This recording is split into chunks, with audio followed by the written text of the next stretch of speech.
1, 2. Can you turn me up? I see it, like it, I want it, on it, I'm getting it, yeah. Now see me strut up and stun like I just don't care. Let's go, I move the body out from my... Bienvenidos a un nuevo programa de Cara a Cara. Yo soy Cindy Roth Hook. Y yo soy Lorena Hook. Y en esta oportunidad, nuestro invitado del día de hoy es Daniel Giosa, quien es docente universitario, conferencista y escritor. Y es una persona especializada en algo muy moderno que se llama IA, que es lo que todos conocemos como inteligencia artificial. Bienvenido, Daniel, qué gusto tenerte en Cara a Cara. Bueno, muchísimas gracias a ustedes. La verdad que estoy muy feliz de estar acá con ustedes porque la verdad que le han dado un nuevo aire a la televisión con streaming y la verdad que tienen hoy un lugar preponderante en la pantalla. Además, sus redes sociales son muy importantes. Entonces, la verdad que para mí es un gusto estar hoy acá con ustedes. Bueno, muchísimas gracias. El Daniel, gusto es nuestro. el sí. gusto es nuestro, bienvenido. Sabemos que tenés un libro titulado El futuro no es mañana, es ayer. Nos gustaría que nos cuentes acerca de este nuevo libro que tenés y también de este nuevo libro, de qué se trata y hacia quiénes está dirigido, ¿no?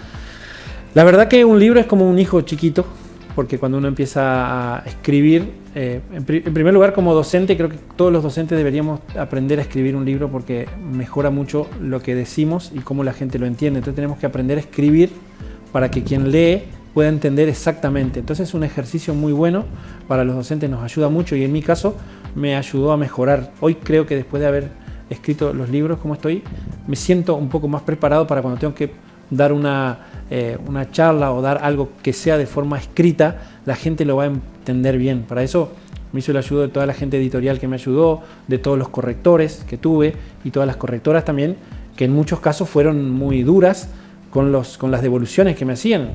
En algunos casos hasta a veces te podrían llegar a desmotivar. Sin embargo, este segundo libro habla justamente de eso, ¿no?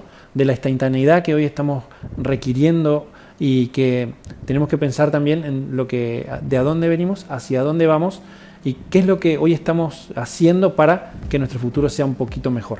¿Y qué significa este título así tan imponente? El título Porque es contradictorio, Lorena, parece. Es muy hasta contradictorio, pero en realidad, si vos te pensás que hoy vivimos en un mundo donde están todas las respuestas, tenemos que empezar a encontrar las preguntas correctas.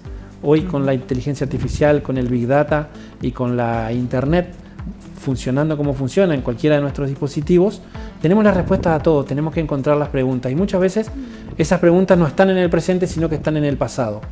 Y además, quiero aclarar que vivimos en un momento de instantaneidad, en donde además los logros pareciera que pasan muy rápido. Vos haces algo hoy y en una semana parece que lo hiciste hace mucho tiempo y no dura, no perdura. Entonces en esta locura de generar contenido, a veces pasa el tiempo y nos olvidamos. Entonces para mí, volver a las raíces en cada uno de los puntos de inflexión que tiene el futuro no es mañana, es ayer. Trato de decir, por ejemplo, cómo en educación hay muchas cosas que cambiaron, pero hay muchas cosas que siguen siendo como hace 100 años, pero que en medicina, por ejemplo, hemos logrado tener cada vez más avances, cada vez nos hemos convertido más en transhumanos, que es una nueva corriente, porque todas las personas, algunas que usamos lentes, otras que usamos implantes, todo eso ya no somos el humano que vino de fábrica, tenemos un poquitito de accesorios incluidos, hay mucha gente que usa prótesis, hay mucha gente que usa stent, entonces también revalidar el conocimiento de personas como por ejemplo el doctor Favaloro, que gracias a que él inventó el stent y el bypass y todas estas cuestiones que hicieron de la medicina y de la tecnología argentina aplicada a la vida del ser humano, lleva 75 millones de operaciones de bypass desde que él la inventó, o sea que hay 75 millones de personas que tuvieron una nueva oportunidad de vivir. Eso también es el espíritu de la esencia del libro, que es la precuela de que es Hackeando a la Vida, en el cual me explayo mucho más sobre, por ejemplo, la expectativa de vida que teníamos antes, que era mucho menor a la que tenemos ahora, cómo hemos empezado a cambiar de décadas y en las cuales en la actual todos buscamos nuestra mejor calidad de vida, nuestra salud y entendemos cómo es la virtualidad para nuestro favor. Entonces, desando varios capítulos en los cuales hablo de la salud, hablo de la juventud, hablo de la educación, siempre con una mirada humanista. Más allá de que pareciera que es un libro de tecnología y de futuro, hablo del impacto que tiene la inteligencia artificial si no la usamos como corresponde. Algo muy polémico es cuáles son las carreras que van a perdurar y cuáles no. Este libro relata acerca... Mira, este libro lo que trata es de ser una guía para quien lo lea y que sepa que todas las profesiones que nosotros intentemos hacer o vayamos a hacer tienen que ir acorde a los tiempos que vivimos, pero principalmente lo que tenemos que intentar es cambiar el chip. Hoy tenemos que estar en una capacitación constante. El título, por eso hoy cuando Lorena estábamos haciendo la producción, vos decís, bueno, el título de hace 6, 7 años ya es obsoleto. Por eso los nuevos expositores o las personas más destacadas no hablan de sus títulos de posgrado o de sus títulos académicos, sino que hablan de lo que están inventando hoy, de lo que están haciendo hoy. Y justamente por eso el nombre del título, que ya todo pasó. Vos te terminaste de recibir de algo y bueno, salió una aplicación nueva. Que entonces lo que habla el libro es decir, tenemos que ayornarnos, tenemos que usar la tecnología y no ser usados por la tecnología. Un poco ese es el espíritu. ¿Cuál es el mayor avance o la mayor transformación que vos ves que ha habido en tecnología que cambia y revoluciona el mundo? ¿Es la IA, digamos? Sin lugar a dudas que la conciencia eterna y la perdurabilidad de nuestros recuerdos es algo que llama mucho la atención y que seduce a mucha gran parte de la gente que en la carrera de la vida, y que sabemos que la muerte nos va a ganar, queremos perdurar, queremos ser eternos, y hoy con la reconstrucción y la generación de estos videos, vos podrías tener un holograma o tener una pantalla y poder hablar con una persona que ya está fallecida, o poder guardar tus recuerdos en la nube para que perdure, para que cuando alguien falleció y quiera hacerle una consulta, vos puedas interactuar con ese avatar creado de una persona que ya no está. Eso es algo que antes parecía de ciencia ficción. Además, si ustedes han visto esa serie Black Mirror, hay uno de sus capítulos en donde la gente vive por los likes. Ajá, sí, entonces, sí. también hoy como que estamos desandando ese camino de la notoriedad, los haters. Hoy tenemos un conjunto de aristas que hacen a la nueva vida que tenemos. Por eso el mayor avance creo que es el que se está empezando a humanizar, y bueno, la IA generativa ha dado un cambio de lo que se pensaba, que la IA iba a ser un robot que nos limpiara la casa, y ahora nos damos cuenta que la IA está sacándonos el trabajo. El año pasado participaste en la Hackathon. Hackathon. Sí, ¿y qué te llevaste de esa experiencia? ¿Qué es lo que aprendieron? Fuiste el ganador, digamos, estuviste dentro del grupo ganador, recuerdo. Eso fue una experiencia muy importante, porque yo estaba estrenando mi título de especialista en inteligencia artificial y dije, me voy a poner podría haber pasado una vergüenza. Porque el chico de 18, 19, 20 años y menos, que manejan el celular constantemente, que tienen mucha capacidad, mucho desarrollo con las redes sociales y con las plataformas de IA generativa, bueno, entendí que no todo va a la velocidad que los jóvenes piensan. A veces diagramar una idea, convertirla en un proyecto es un proceso. O sea, uno puede tener una idea muy linda y poder usar cualquier herramienta de inteligencia artificial, pero después tenés que darle pasos que también están basados en lo que uno hizo en su pasado. O sea, si vos trabajaste en equipo, en diagramar en equipo, cosa que hoy cuesta mucho con la tecnología, casi ya no nos juntamos a estudiar, casi no podemos debatir. Son muchos aristas que tiene el haber participado en la Hackathon con chicos de que yo tenía casi en algunos el triple de la edad. Claro. Entonces fue un desafío muy grande, y además quiero aclarar que dentro de mi equipo había gente muy lúcida, son jóvenes, incluso hay 2 personas que trabajan acá en los medios, y la verdad que me puso feliz de que hayamos tenido un gran desempeño. Muy práctico, por lo que vi, que lo mostraron. Es una carrera, te dan 6 horas para desarrollar un proyecto, y tenés que hacerlo desde cero hasta que se termina. Claro. Después de haber visto la teoría, ¿no? De todo lo Sí, te mostraron las herramientas en 2 clases virtuales y después te largaron para que vos te desarrolles. Nosotros hicimos un proyecto para un Crespo saludable con bicicletas públicas. Que haya bicicletas públicas en diferentes lugares de la ciudad, y vos querés ir, suponete, de acá a otro lado, al barrio azul, agarrar una bicicleta, llegar al barrio azul, la dejás, y después, bueno, parece algo sencillo, pero hay que tratar de hacerlo después en maquetería, en video, en un flyer, en 5 horas. Claro. La verdad que es un proyecto que luego se manda al consejo. Es la verdad que es un proyecto que quedó lindo para ocuparlo, digamos. La idea, cada vez que llega un hackathon a una ciudad, ve cuáles son algunas de las cuestiones. Crespo es una ciudad que tiene mucha ecología, que tiene mucho desarrollo, que tiene mucha actividad comercial. Entonces, por ahí estacionar, el tráfico, todas estas cuestiones, hace de que se pueda llegar a repensar, ¿no? Porque una funcionalidad ecológica. ¿Cuáles son las aplicaciones de IA que más se usan? O sea, la más conocida es ChatGPT, las que todos usamos, digamos. ¿Y qué otras existen? Bueno, en WhatsApp ya está incorporada en inteligencia sí, artificial. sí, es verdad. Después tenés la propia de Google, Gemini. que es Gemini, y después tenés la que es de Microsoft, que se llama Copilot. Copilot. Entonces, esas vienen como incorporadas en cualquiera de los dispositivos que nosotros tenemos. Y después hay una infinidad de aplicaciones que hacen cosas parecidas. Hay algunas que crean videos, hay ajá. algunas que cambian los audios. Hay tantas que uno lo que tiene que ir buscando es qué le puede servir. Hay algunas que te dejan probarlas. Entonces después podés tener, decir, bueno, con esto quiero trabajar. Pero por eso es muy difícil. Antes uno hacía un curso de, por ejemplo, Corel, para aprender a hacer diseño gráfico. O de PageMaker para armar páginas del periódico.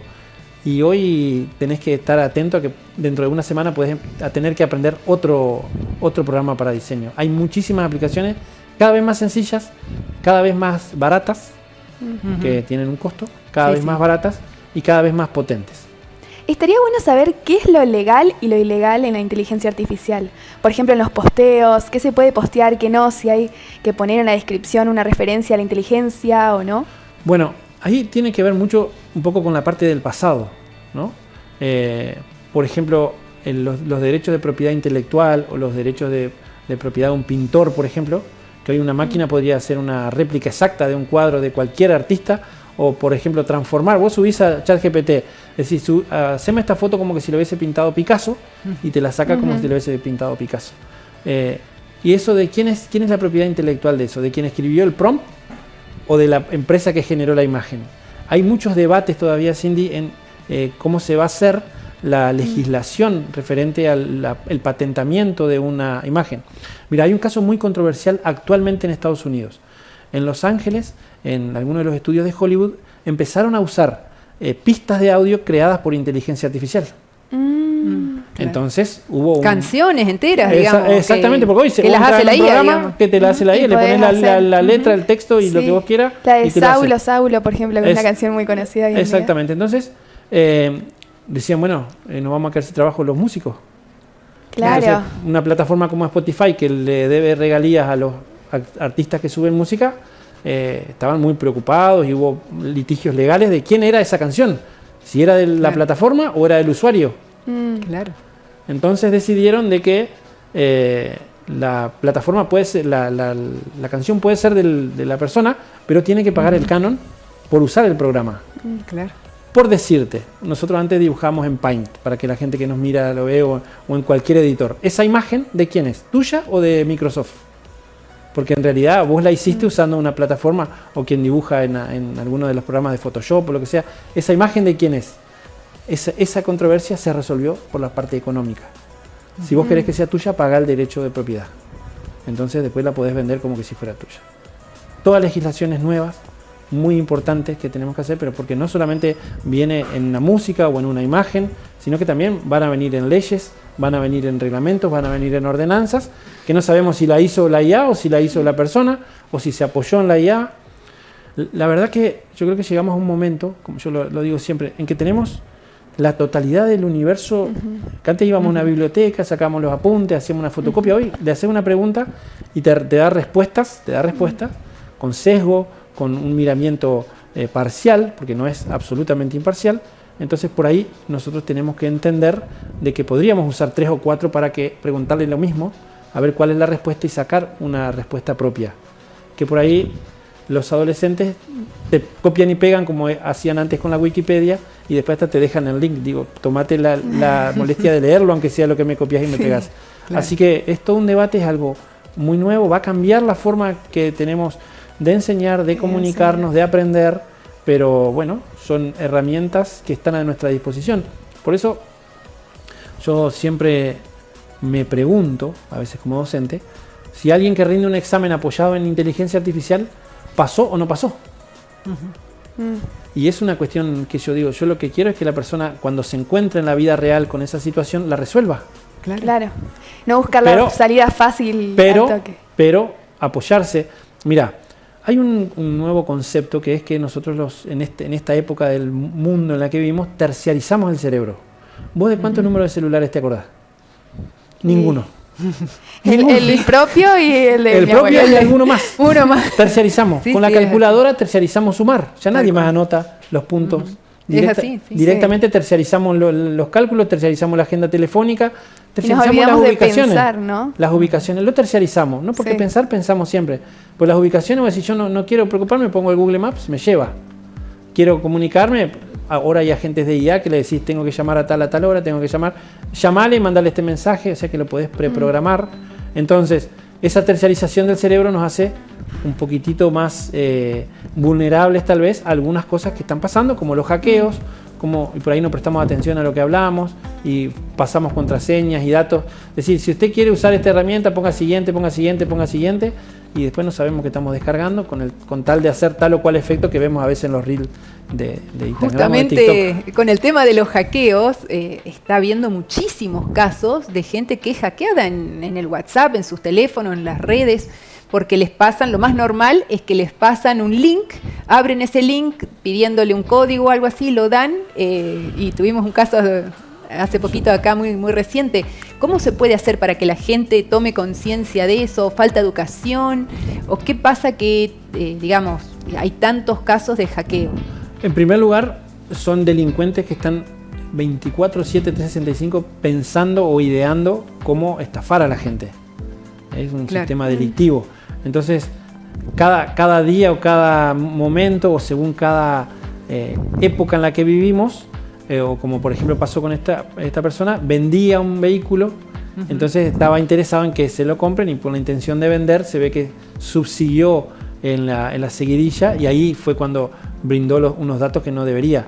Pero cuando hay momentos de vacunación, cuando hay fin de año, cuando hay Día de la Madre, dice, mirá, ganaste un premio, tenés que pasarme los 4 dígitos que te van a llegar al celular y cuando vos se lo pasás, que pensaste que ganaste un premio, que estabas contenta, te hackearon el WhatsApp.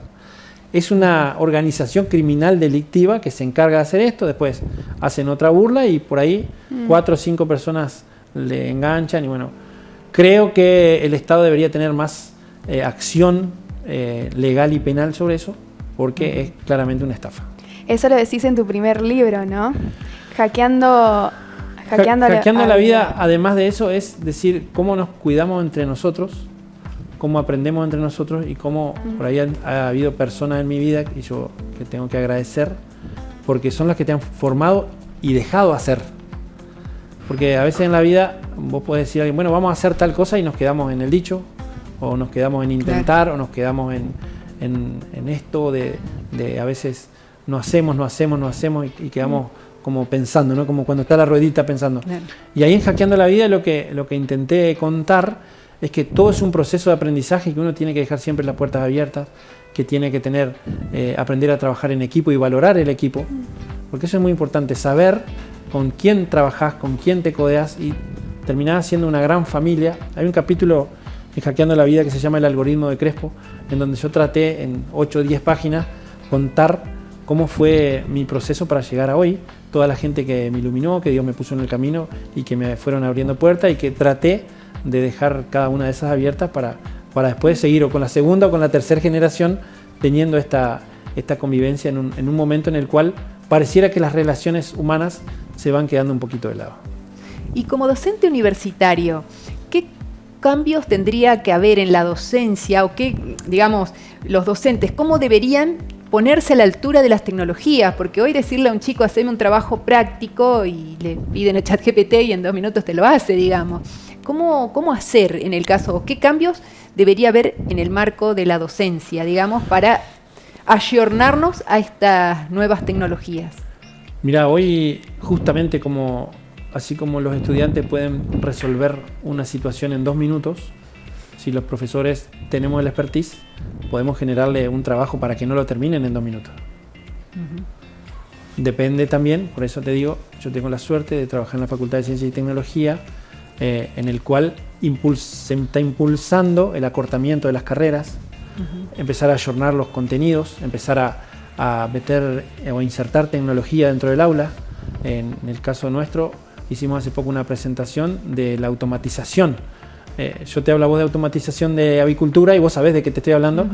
Estamos hablando de miles de millones de dólares puestos en tecnología, invertidos en software, en hardware, en equipamiento de automatización, por ejemplo, de gallineros. Robots que ya trabajan hace mucho tiempo, Sí. impresoras láser, impresoras de huevos incluso, para después hacer la trazabilidad cuando uno exporta a la Comunidad Europea. Todo eso necesitamos profesionales que sepan usarla.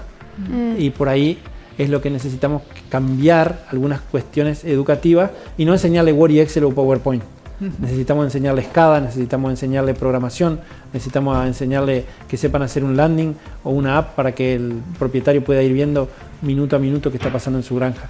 Todo eso es la nueva formación que tenemos en la parte técnica, pero además necesitamos que los chicos tengan un concepto también de inglés técnico. Es fundamental, porque a veces te pasa que viene una persona y tenés que hablar con esa persona, interactuar, y no podés siempre estar con el teléfono, tenés que interpretarlo, tenés que entenderlo.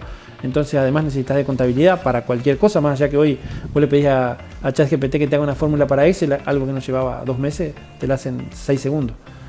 Esas cuestiones nosotros tenemos que aplicarla y darles esa herramienta. Es un debate que hay que darlo. ¿Te ayudaste un poco con la IA para escribir los libros o es 100%, no sé, tuyo? O sea, ¿cómo te ayudás con el tema de la IA? Primero hice un curso que hizo la Facultad de Ciencias de la Gestión de implementación de escritura asistida por inteligencia artificial. Bien. Que es muy importante porque tener un asistente, no sé, imagínate que quiero sacar o citar a un escritor famoso referido. Bueno, en el libro hay, por ejemplo, diciendo, esta frase la dijo Nelson Mandela en tal día, tal fecha. Es muy importante tener esos puntos de referencia para que después el libro se enmarque dentro de una categoría y pueda tener la certificación y el aval de que por lo menos leíste para volver a escribirlo. Este libro llevó 9 correcciones y el otro lleva 22. Claro.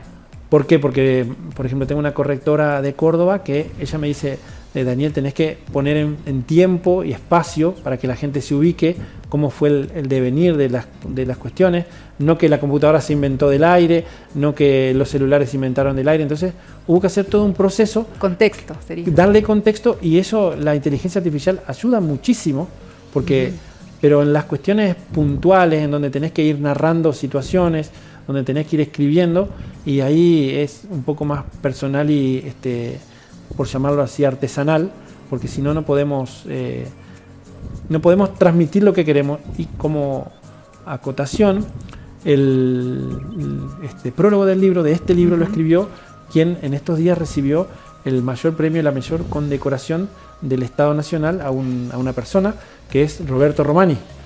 Y ustedes me van a preguntar, Daniel, qué raro alguien analógico escribiendo de la era digital. Justamente por eso, porque si nosotros como humanidad llegamos hasta acá, es por personas que han invertido, han dedicado su tiempo, han dedicado su patrimonio a, por ejemplo, lo que fue El Observador Digital, fue uno de los primeros periódicos que tuvo computadoras en Entre Ríos. Hoy el canal es la que tiene la mayor pantalla LED.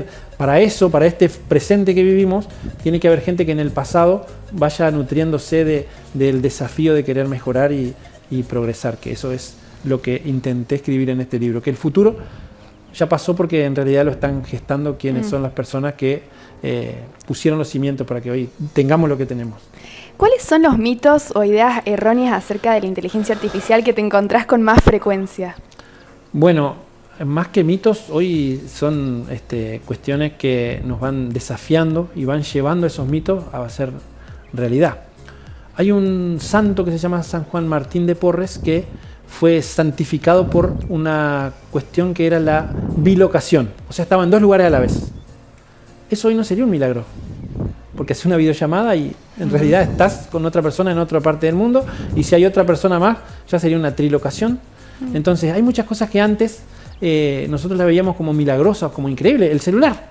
Antes había un celular, era solo por cable y vos tenías que hablar ahí al lado, y después salió el inalámbrico y hoy podés hablar de cualquier parte del mundo a cualquier parte del mundo. Eso, Cindy, me parece que son las cosas que a mí me enloquecen, por decir, generar contenido, generar una música, generar un video, animar una foto, reconstruir una foto, generar una foto nueva.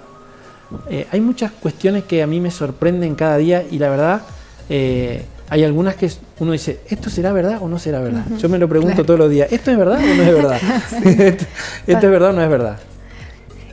Por ahí en tu libro mencionás acerca de la salud, de la educación, del trabajo y también lo interrelacionás con el tema espiritual. ¿Cómo entraría el tema espiritual mezclado con, o en qué forma lo adaptás con las cosas de la vida propia no espiritual o carnal, por así decirlo? Sí, para mí, en primer lugar, soy creyente En Dios. por supuesto, Dios, soy sí. creyente en Dios y tengo mucha fe en que muchas de las cuestiones en las cuales nosotros como un universo o como personas de bien hemos crecido es por eso, por su bendición, por todo lo que nos da y todo lo que nos permite. Estar respirando y estar vivo ya es más que un milagro que la inteligencia artificial no puede dar. Totalmente. Pero tengo que decir por ahora, porque ellos quieren crear embriones, que están creando robots, y además hay toda una cuestión que he tratado de dar en un par de charlas en algunas iglesias, en algunos templos, en los cuales cuando la IA puede llegar a empezar a decidir en la parte de la eutanasia, de la vida o la muerte, ¿no? Sacan un prorrateo de cuánto puede llegar a vivir o cuánto no puede llegar a vivir, es decir, desconectarlo porque va a estar 7 días en agonía, pero el 98% de la probabilidad es que fallezca igual, entonces desconectalo. Ante esa situación, yo como cristiano me pregunto, ¿voy a dejar que una máquina decida entre la vida y la muerte? Entonces, por eso también me fundamento en eso, me fundamento en algunas pérdidas de valores, algunas pérdidas de espiritualidad, que nos hemos vuelto desconfiados, ¿no? Yo tengo siempre una charla cuando hablamos de esto. Si hoy Jesús estuviera vivo, y alguien dice, ¿qué va a caminar por el agua? Eso es inteligente, lo hizo con ChatGPT. Lo hicieron caminar por el agua, no caminó nunca por el agua. Por decir, te quiero dar un ejemplo de que hoy dudamos tanto de todo, que cualquier cosa que nos convirtió agua en vino, ¿será que la convirtió? ¿No? ¿Será que es muy raro? Entonces por eso es que también trato de que la gente entienda que realmente hay cosas que son divinas y vienen del cielo y que la verdad que no tenemos que perder ese enfoque. El día que perdamos ese enfoque, llámenme y avísenme porque estamos haciendo un poco mal todo. Tenemos que seguir con los pies en la tierra, buscando nuestras relaciones de familia, de hermanado, de que cuando una persona está mal, y eso no siempre te lo da la tecnología. Por ahí también ese es uno de los mensajes que quiero dejar en el libro, de pensar en de que si llegamos hasta donde estamos es por cómo nos criaron, que compartir una mesa, compartir algunas cosas buenas, algunas cosas malas. Entonces también ese es el espíritu del libro, no solamente toda la tecnología y todas las cuestiones nuevas, sino también entrelazarnos con la espiritualidad, que sin lugar a dudas va a formar siempre parte de nuestra vida. Ese sería un poco el mensaje final, y cuando alguien diga, bueno, me gustaría leer el libro, cuando termine de leer el libro, ¿cuál crees que sería la acción concreta que va a tomar la persona de decirle, y este libro me sirve para qué acción concreta tomar? Bueno, lo que dicen mis curadoras, porque tuve algunas personas que leyeron el libro antes para darme una devolución. Sí. A ver si, porque uno puede decir quiero hacer algo, pero después tiene que pasar por algunos filtros para ver. Sí. Y en ambas devoluciones encontré que hay una luz de esperanza. De decir, no todo va a ser robotizado, no todo está perdido, está bueno apostar también a la gente que está detrás de las cosas, y eso es lo que yo quiero con este libro y con los otros libros, que justamente habla de hackear la vida en el buen sentido, de decir, se le puede ganar a la vida, se le puede ganar, porque Que hay esperanza. cuando yo nací había un promedio de una expectativa de vida de 50 años, y ahora es de 75. O sea que en 50 años le ganamos 25 años a la vida. Imagínate si estaremos hackeando la vida con algunas cuestiones. Pero además, antes tener una casa, un auto o un televisor era como algo prohibitivo, y hoy está en cada una de nuestras casas, lo tenemos, y muchos disfrutamos de esos beneficios, un aire acondicionado, tener luz eléctrica, antes había que vivir a vela. Entonces, ¿cómo vamos a decir que la tecnología no nos ha ayudado a mejorar? Pero tenemos que saber poner el límite, y este libro es eso. Vamos bien, pero tenemos que moderarnos. Saber usarla para bien, digamos. Exactamente, saber usarlo para bien. Muchísimas gracias, Daniel. Le recordamos a los televidentes de que nos pueden ver en Canal 6 a las 9:30 de la noche los días miércoles, en Telema, luego del noticiero, el jueves a la noche, y también en cara.a.cara.tv, en Instagram y en Cara a Cara TV, todo junto en YouTube. Muchas Muchísimas gracias, gracias. Daniel, y nos Gracias. vemos en una próxima.